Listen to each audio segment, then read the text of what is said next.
Oh, this draft, this draft.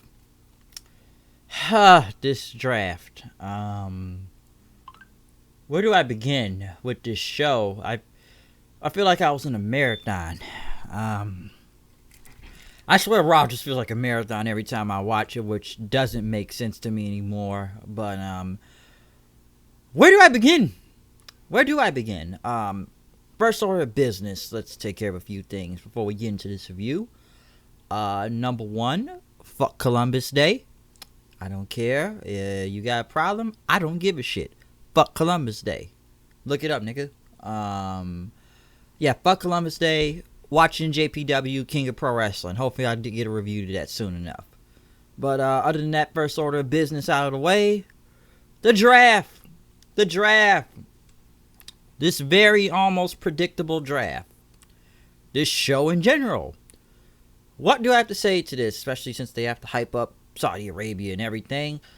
You know, I watched this show tonight, and by the time when it got to like the third hour, I was almost completely zoned out. I was watching, but I had a phone call in the main event. I'm kind of glad I did, because I just did not really care about what was going on in that main event except till the ending of the show. But this draft has just felt very, very lackluster, very predictable.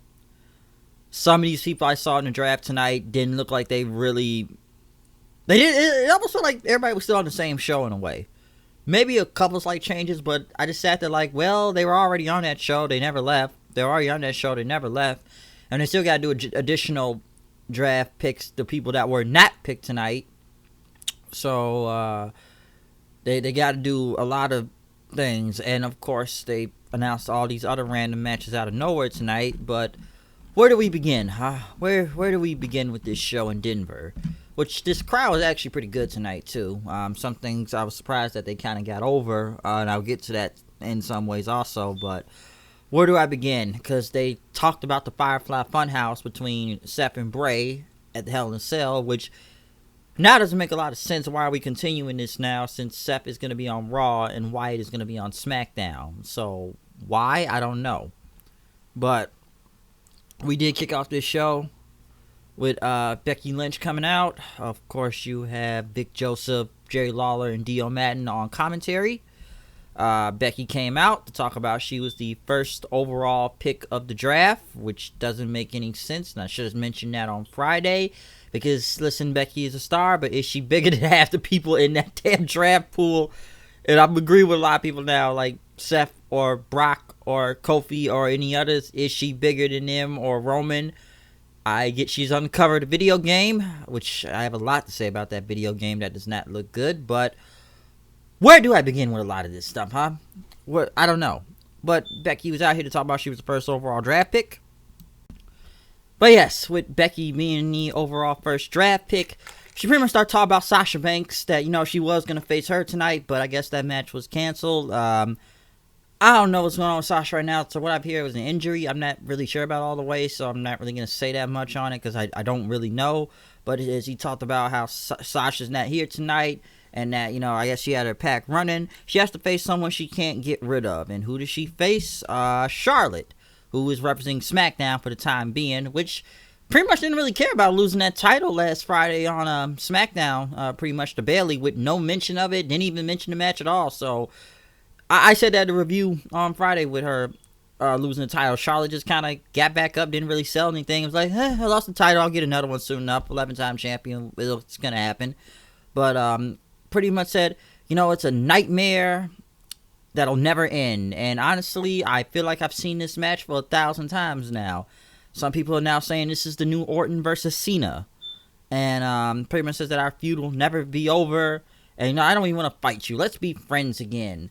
But next thing you know, she says, I miss you as my friend. But when Becky tried to walk up, Charlotte punched her and says, you make this so damn hard to be your friend, okay?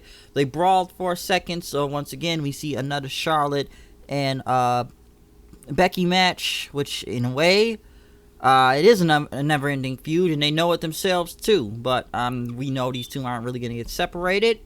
This was not a bad match, I will say that. I wouldn't say it's better than some of their past ones.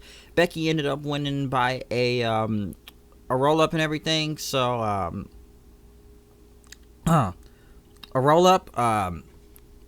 So Raw would get the first pick. By the way, this was for a who would get the first pick between Raw and SmackDown. So Raw would get it first. They didn't talk to Seth Rollins, say he's going to find Bray Wyatt in the Firefly Funhouse. He's going fiend hunting tonight, folks. Seth Rollins is going fiend hunting, and I saw a little bit of boos out there when Seth came onto the screen too.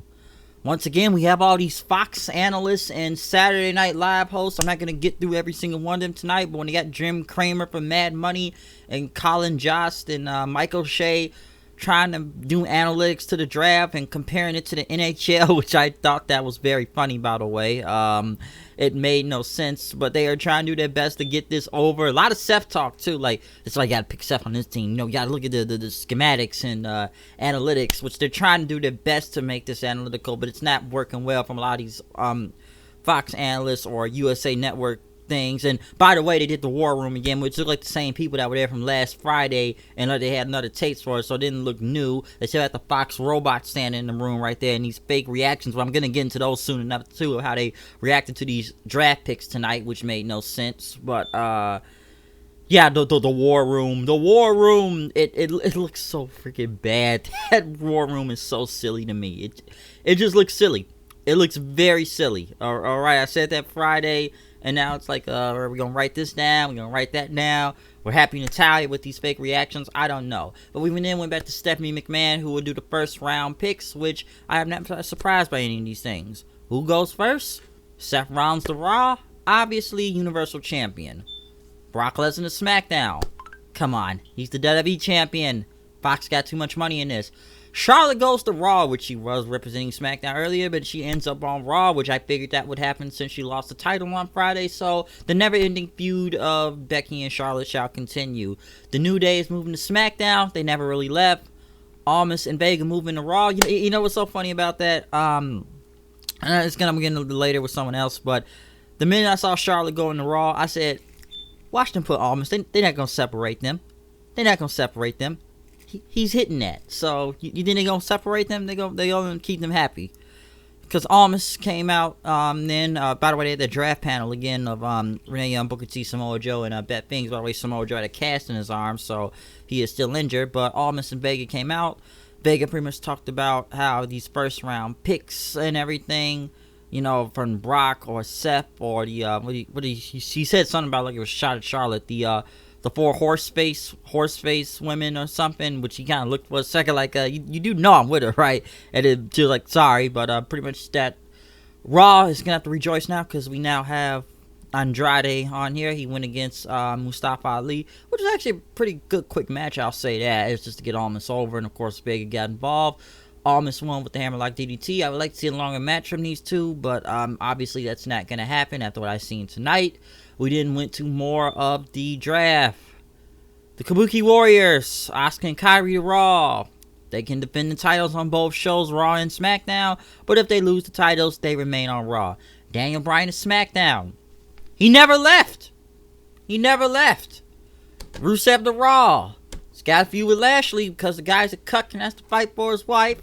Bayley to SmackDown. Obviously, she's the champion. Aleister back to Raw.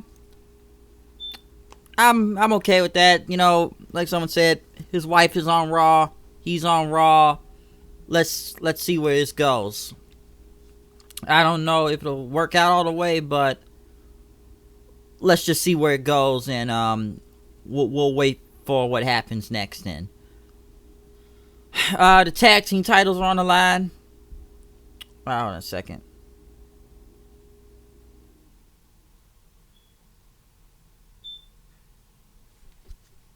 Hold that though. But yes,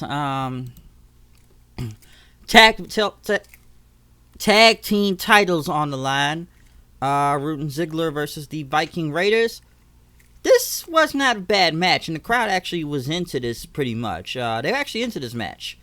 I didn't hate it all the way. I just didn't really care at the same time, but just how it was, even made to begin with, even though they pinned the champions last week. But this was actually a enjoyable match, if you ask me. I did like a lot of stuff going on, because War Machine there pretty much like went off the blocks, just taking them out. Roode and Ziggler until they got the upper hand. I did like the zigzag Ziggler did on in the timekeepers area to the chair. I did like the double team move him and Roode did, like a spine buster, a spine buster zigzag that looked pretty cool. Pretty much, Hanson and Rowe got the upper hand, and they ended up winning with Thor's hammer, or the Viking experience, to become the new tag team titles. The fans were with the Viking Raiders, though. They did start chanting Viking Raiders, and they did kind of pop for when they won. Personally, I just think it hasn't looked good for them ever since they brought them on Monday Night Raw, and they were not over. But it looks like the fans are kind of, warming up to them now, and they were happy with the title change, so it looks like it's working. But there was one thing that was interesting, though, that I noticed in their promo, because they were back in whatever light room, and they talked about winning titles, and now they must defend them, and they, we're the first team to be unbeaten in WWE history. Excuse me. The first team to be unbeaten in WWE history to win the IWGP, Ring of Honor, NXT, and Raw titles. It was very interesting that they mentioned Ring of Honor and New Japan. Don't get me wrong, they've mentioned the New Japan a little bit before when it comes to IWGP titles, because I've seen it they mentioned it with Styles and Finn Balor.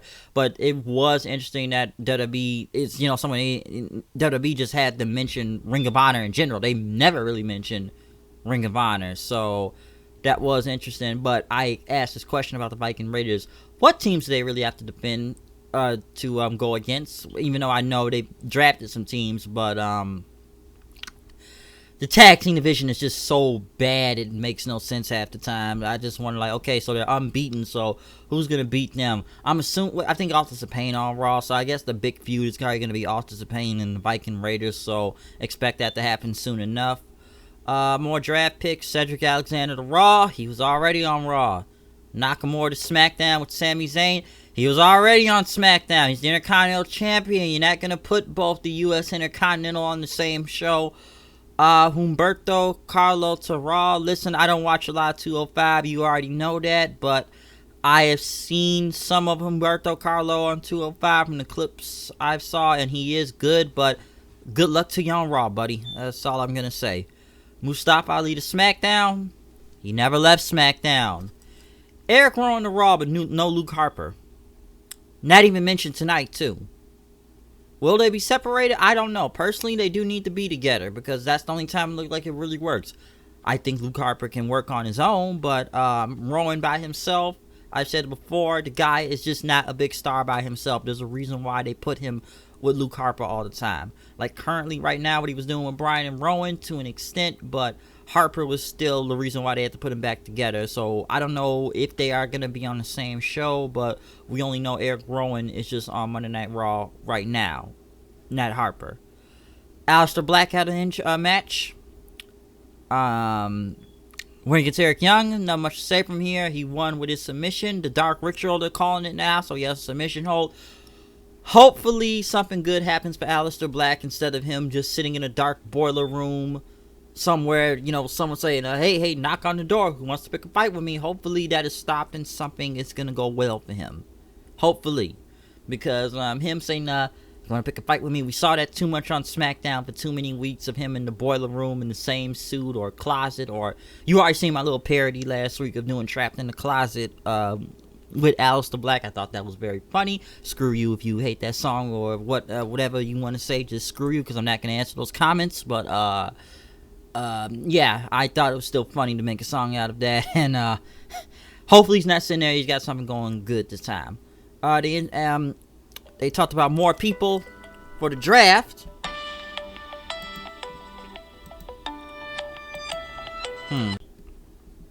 But yes, what did I say about the next draft round picks, though? Had a phone call right there for a second. But Buddy Murphy to Monday Night Raw.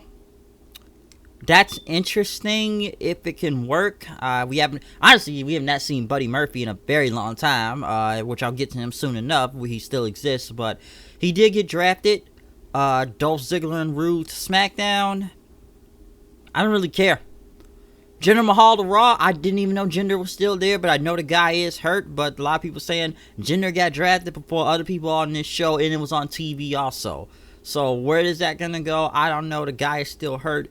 Will anything change for Jinder when he comes on Monday Night Raw? Then again, I swear he was on Monday Night Raw already when that shakeup happened, but he got hurt. But we'll see. We'll see. Carmella to SmackDown and R-Truth to Raw. So I guess the team of Carmella and Truth are over with the 24/7 title. Don't know what's going to happen, but Truth is now on his own defending the belt. We did not see him defending it. And, by the way, when they drafted Carmella, by the way, the USA executives and this guy wearing an Ultimate Warrior mask are just all trying to clap. They all clap for Nakamura, too, when the SmackDown thing on Fox. But they're like, yeah, we got Carmella. No, we got R-Truth on Raw. We got Jinder. Like, dude, who hired these people to be these executives? I don't know. They're like extras out of a...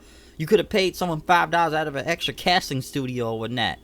The Street Profits were about to hype up the show again. And, talk about being on Raw until the OC showed up. Said, hey, man, like, yo, it's all good. They were all celebrating everything. And, you guys supposed to be the unofficial host of Raw, right? Next thing you know, the OC said, we own Raw, okay? They were going to leave, but they attacked the Street Profits. So, obviously, they are now in the feud. So, finally, the Street Profits have finally somebody to face on this show. They're not going to stand around and hype up the freaking show every week. They got someone to fight this time, okay? So, hopefully, something's going good. Now, against the OC, we'll see where that goes. But, the Street Profits are in a wrestling match. They're not just going to hype up the show. They've done everything in NXT. They already lost the Undisputed Era. It's time to move on. Time to wrestle a match. This has gone up too long enough with the hype jokes already, okay? Ricochet did his superhero thing again. I don't know why they keep having him cut these promos. He went against Shelton Benjamin. There's another guy I didn't know who was still on the show, but he was drafted. I think he was drafted to Raw Net. The draft you didn't see on TV. It was actually not a bad match for the quick time it was. I did like when, Shelton Benjamin tried to go for I don't think it was a Spanish Fly, but like a head to belly up the top rope. Ricochet pretty much landed mostly on his feet, and he did a recoil for the win, so that was a win for him. Lana was getting a massage in the spa, and as they came back from TV, they had she wanted it harder and deeper until Bobby Lashley showed up, giving her a massage and flipped her over. So yeah, the porno between Lashley and Lana continued. Whereas Rusev, still a cuck. Jerry Lawler was in the ring to do the contract signing for Tyson Fury and Braun Strowman. As he went through both of their credentials, they were there to sign the contract. Strowman says that, you're undefeated, you're a hell of an athlete, but you got one of the biggest egos he's ever seen. And what happened on SmackDown, you tried to steal my spotlight. You tried to steal the WWE spotlight. And I'm going to give you your first loss ever. Strowman pretty much says there's nothing. Strowman said you're not going to do anything about it. He signed the contract. Fury pretty much got the microphone. And he signed it too. Pretty much they both got up. He says he's a fan of Strowman. My family was there to see you. But, my family talk about how you always flip trucks and all that stuff. But now you're going to get these hands this time. All right? Because I may be out of my element.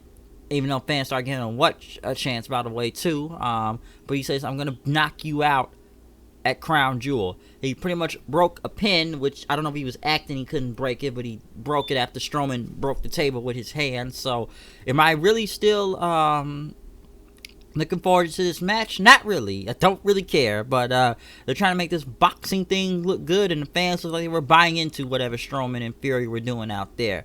Don't know why, but they were. I don't really see this going out well, but hey, Saudi Arabia wants this match, so there you go. But I just not with it all the way, just in general.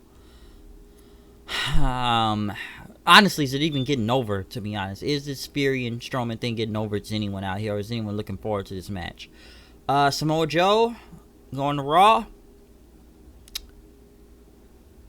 I don't know, until he gets healed, I don't know. I like Joe, but they just dropped the ball with him so many times.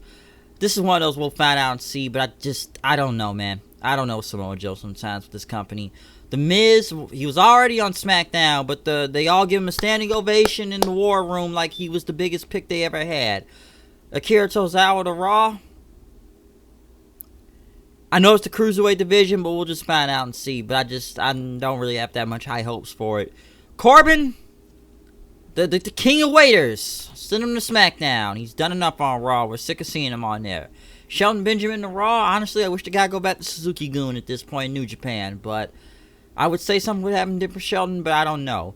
Buddy Murphy, who's finally shows up and is still alive on TV, going against Cedric Alexander. This was a rematch in a way. If you've seen from 205, these two did really good out there. I like that suicide dive Cedric did on Murphy. Looked deadly, especially knocking his head into ringside. That looked deadly. Murphy ended up getting the win after doing a sit-down powerbomb from the ropes and hit him with Murphy's Law.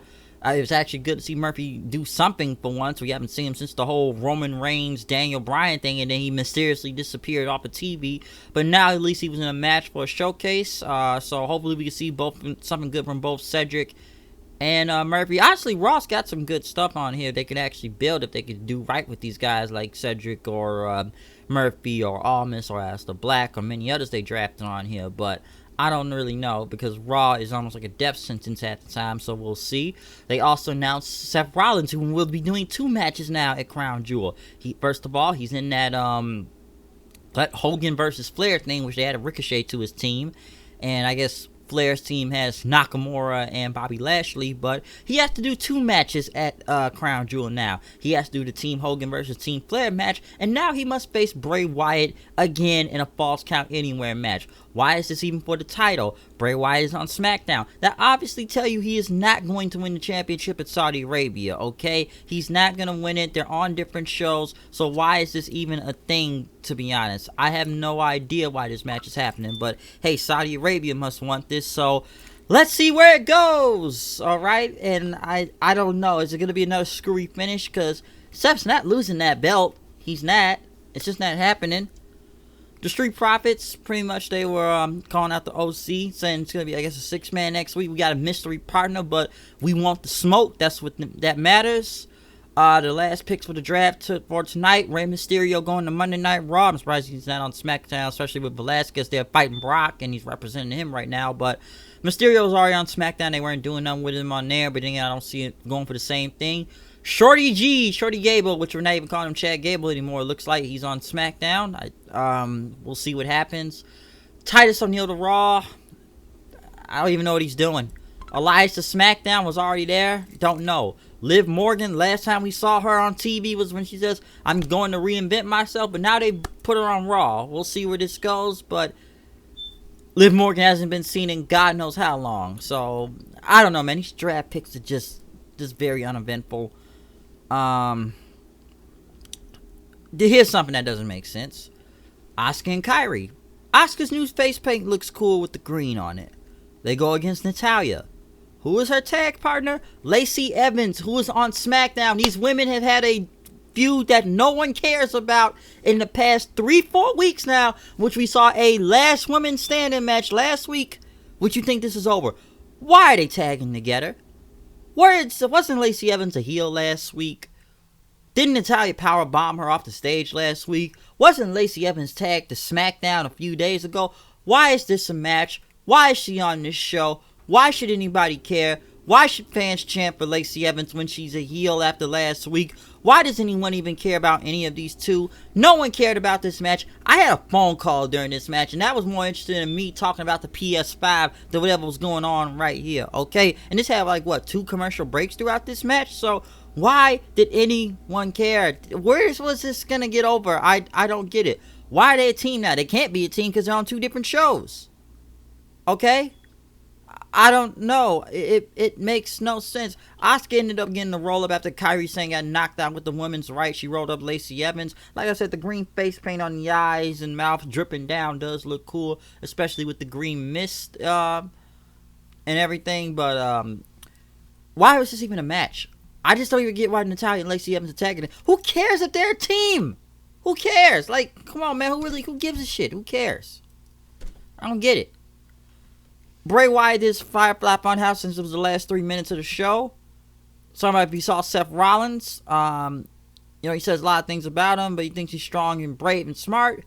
Pretty much Rollins says, he never forgets, or the Fiend never forgets. The Rabbit showed up then, pretty much one like, hey, dude, Seth's coming, dude. Seth is coming, dude. You gotta watch out, dude. Watch out, bro, dude. Dude, you gotta watch out, he's coming. And Wyatt told him not to worry about it. Seth shows up.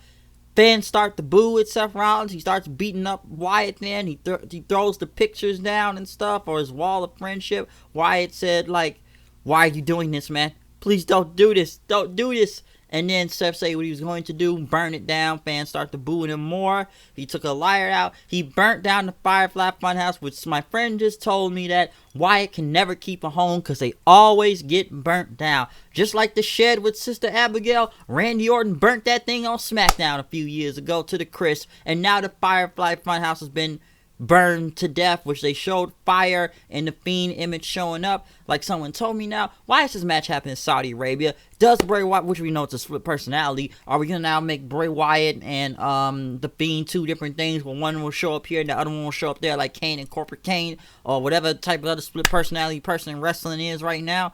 I don't know. But listen, this show, like I said, I was zoned out when it got to the third hour. That I just stopped paying attention. I just did not pay attention to that tag match, and I had a phone call, so I just was not caring. Listen, this draft is not really much to talk about. I don't know who else is in the rest of these picks for the draft. I just do not know or who's going anywhere. Do I see some of these guys going somewhere? I don't know. I don't feel like really anybody really left half the time. I really don't. And most of they had to hype up for Saudi Arabia. The ending was interesting, I will say that. Especially with fans booing at Seth, but I don't know why they're even having a match in Saudi Arabia. I don't even know why Seth's in 2 matches at Saudi Arabia, to be honest. So he's got to work double duty that day on Halloween. It's going to be a scary night for him, or day, whatever time it is over there. You know, someone told me Bray Wyatt shouldn't even be coming out with a decapitated head at Saudi Arabia, if you get what I mean. Someone told me that, my friend, so you may want to watch out for that too. But listen, overall, this show, I don't know, man. Viking Raiders win the titles. I don't mind it, but I'm still not that hype for it in a way. I just thought it was interesting that they mentioned Ring of Honor and New Japan on this show, so we saw a title change. These picks, I just don't know. We'll just see where this goes. This draft has been very uneventful. I'm not going to get to the whole Fox analyst on there of how they tried to compare this to football or hockey or baseball, whatnot, having random celebrities throughout the whole night. That War Room looked retarded. I thought it looked retarded on Friday. I still think I'm still the same. Which it looked like they just took the same clips and put it on the show. Okay? Now, a few picks didn't interest me, but I wonder where is this going to go with a lot of these people? Where? I ask you, where is this going to go with a lot of these people on these shows? Because I don't know. Okay? And I don't even know who's really drafted the picks that are left for Raw and SmackDown, because we went through 6 draft picks, I believe, and we just saw a lot of quick matches and people didn't think that was on TV. So that's what you can really get. And the contract signing between Fury and Strowman, and I'm sure SmackDown's probably gonna have something with Velasquez and Brock this Friday too. But other than that, I felt like some people didn't really leave their shows or anything. This show just kind of felt like whatever to me. So that's the draft for you. Whatever you want to take from this, take what you got. But I just felt like wasn't nothing, no big groundbreaking thing happening, because WWE already leaked these things earlier that day on Friday, so it's almost like you knew who was going to go. Even like the second part of the list, you knew who was going to go to which show. Does this going to work out well for them? I don't know. But other than that, I'm out of here. I need to go finish watching King of Pro Wrestling for New Japan, because I may be doing a review on that. I need to go finish watching, Ibushi and Evil I left off on. So I got 2 more matches left to watch on that. If you get the chance, watch that Liger versus Suzuki match. That was great. I know some changes from New Japan today, especially some people not showing up in regard to U.S. Championship, but we'll save that maybe for the review. But go check out Liger and Suzuki if you can. Go check out that show, because I'm going to go finish watching it right now when I finish this video. But other than that, comment, subscribe, tell me what you think about Monday Night Raw. Any review that stuff, check it out right now. From SmackDown to Impact, so any draft sequences that go on through any of this, tell me what you thought about the draft. Are you really interested? Do you care about this show or anything that is going on with this thing? But other than that, I'm out of here. I will see you guys later. Peace out. Comment, subscribe, blah, blah, blah. Follow me on Twitter at HoodedKnight890. I am out of here. I see you guys later. Peace.